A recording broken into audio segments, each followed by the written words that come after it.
Media వారందరికీ నా హృదయపూర్వక ధన్యవాదాలు. ఎప్పటి నుంచో ఇది మేము చదువుకొని ఒక 6-7 సంవత్సరాల పాటు తర్వాత మా వృత్తుల కోసం మేము చెన్నై వెళ్ళాం. సో ఈవెన్చువల్గా అనేక రాజకీయ పరిస్థితుల నేపథ్యంలో చాలాసార్లు వచ్చాను. ఇది జనసేన ఆవిర్భావం తర్వాత ఇది 2వ సారి అవుతుంది. ఇది కేవలం జనసేన రాజకీయపరమైనటువంటి మా యొక్క కార్యకర్తల్ని వీర మహిళల్ని ఒక అవగాహన పెంచుకోవడానికి ఇంకా వీటన్నిటి కోసం చేద్దాం వచ్చాం. సో అందరితోటి మా మీటింగ్స్ అయినాయి. So thanks for your coverage. ఏమైనా అడిగితే ఇక ఆన్సర్.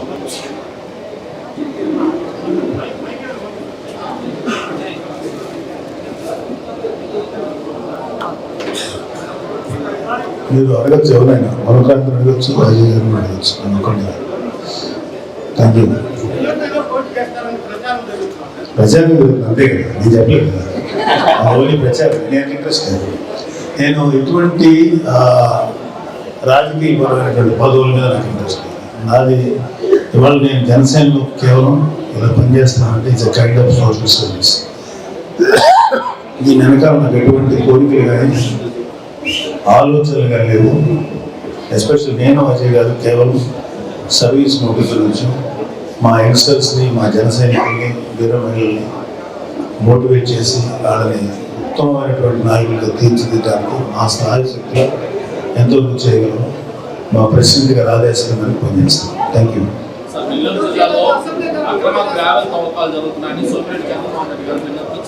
తెలుసు, అది యాక్చువల్లీ మనం వెళ్దాం అనుకున్నాను, కానీ ఇక్కడ మాకు ఆల్రెడీ అరేంజ్ చేసిన ప్రోగ్రామ్ చాలా చోట్ల వచ్చారు.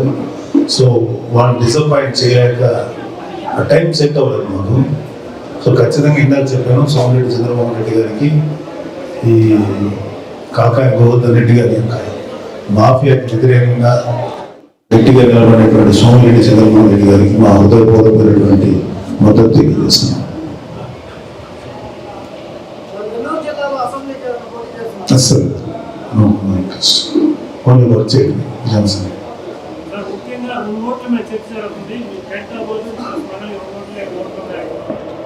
రెండు కోట్లు యాక్చువల్గా మెయిన్గా అది ఒక కామెడీ మ్యాగజైన్ ఒకటి ఉంది మనకి. ఈ మెయిన్ స్ట్రీమ్ మీడియాలో ఒక పత్రిక ఉంది, అది కామెడీ న్యూస్లు వేస్తుంది. దాంట్లో పడింది అన్నమాట. అదేంటంటే నాకు ఖైరతాబాద్లో కాదు, టీ నగర్లో, ఫిల్మ్ నగర్లో ఉంది. లాస్ట్ టైం కూడా నేను అక్కడికి ఓటు వేయాల్సిన పరిస్థితి ఏర్పడింది. తర్వాత ఏం చేశానంటే నేను ఫ్రీక్వెంట్గా మంగళగిరిలో రావడం, నాకు తెలిసిన ఫ్రెండ్స్ ఇళ్ళల్లో ఉండటం, మా జన సైనికులలో ఉండటం. సో కైండ్ ఆఫ్ స్టే అక్కడ అయిపోయింది. సో నేను నా ఓటు మార్చుకుందామని చెప్పి బూత్ లెవెల్ ఏజెంట్ దగ్గరికి పంపించి కావాల్సినటువంటి అన్ని రిక్విజిషన్స్ పంపించాం.